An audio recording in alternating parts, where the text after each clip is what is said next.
So, here we are again.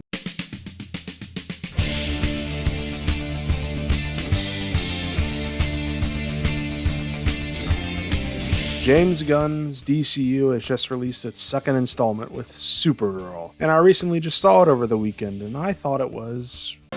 Not bad, not bad.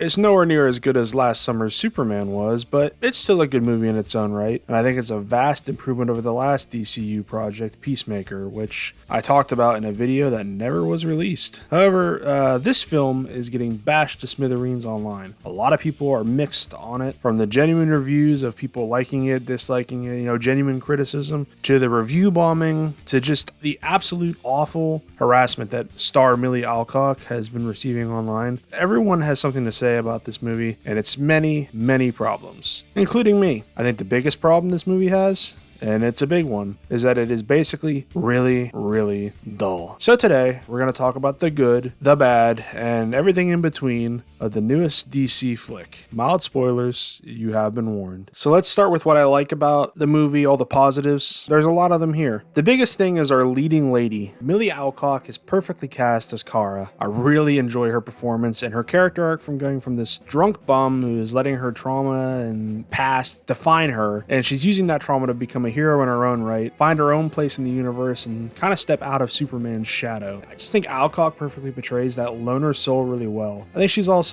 incredibly funny. A lot of the humor in this movie actually works, and there's only a couple of jokes that don't really land, and none of them are really Alcock's fault.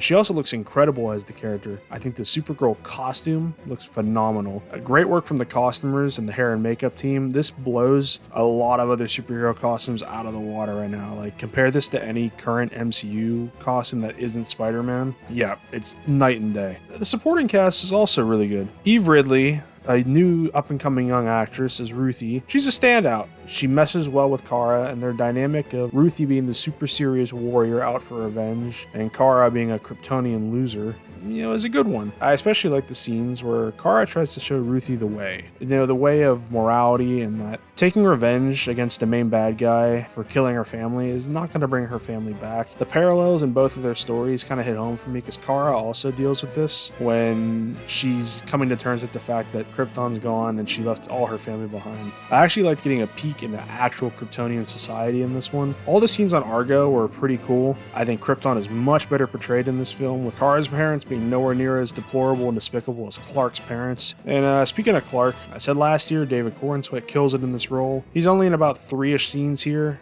He still shines. I think the biggest and best performance in the film, though, was Momoa's Lobo. He plays the cocky asshole bounty hunter so well, and he chews up every scene he's in. I could not wait for this character to meet Superman himself and other members of the Justice League, and I'm so glad Momoa came back after playing Aquaman. Every scene he's in adds so much to the film, and I think he was born to play this role. And finally, the last thing I want to talk about that is really good, the score is also pretty good.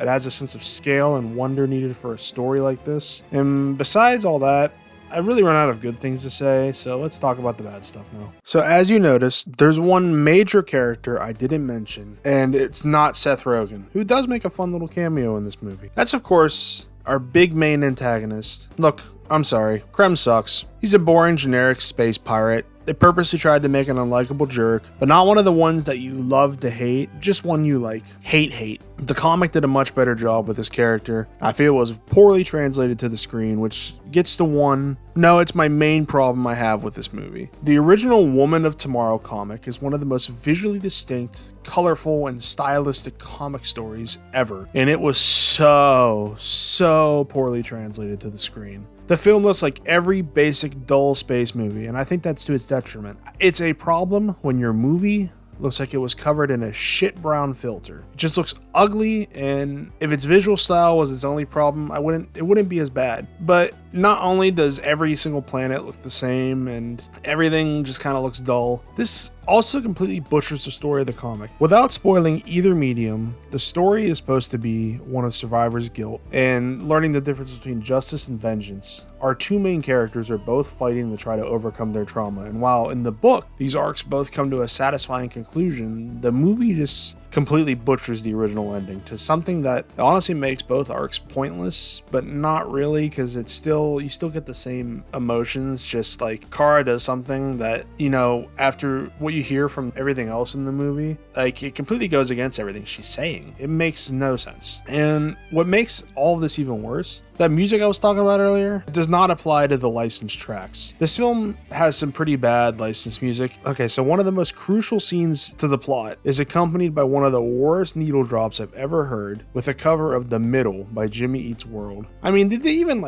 watch the film before they send it to the editing room, or before they even shot the damn thing? Like, even just a quick little review of the script. It feels like a Frankenstein's monster of a movie that was meddled with to hell and brought to life in an editing room somewhere in James Gunn's basement. So you would be surprised with how negative I was in the last section that I still overall really like this movie. I think the positives far outweigh the negatives, and while not a great adaptation of its source material, I think it's a great rough draft of a film. I'm glad it was made. I'm glad the Supergirl character is still getting reverence after a couple bad adaptations. And hopefully Alcott gets to shine even further in future films. She's set to return in Man of Tomorrow, and I think she will absolutely shine in that movie as well. But the future of this franchise could be in peril. Box office returns are already projected to be lower than expected, and this movie might not make its budget back. It could be a bomb. And shakeups with the possible purchase of Warner Brothers, the future of the DCU is very shaky. I hope Gunn & Co. take the right lessons from this movie, and that the DCU can thrive for years to come, and that their future projects like Clayface and Man of Tomorrow are big successes. Because if not, I hope you all like Batman, because we will be getting a lot more of him and only him, because DC loves their Batman. Now, before that, just please make a new Wonder Woman movie already, because I need it, and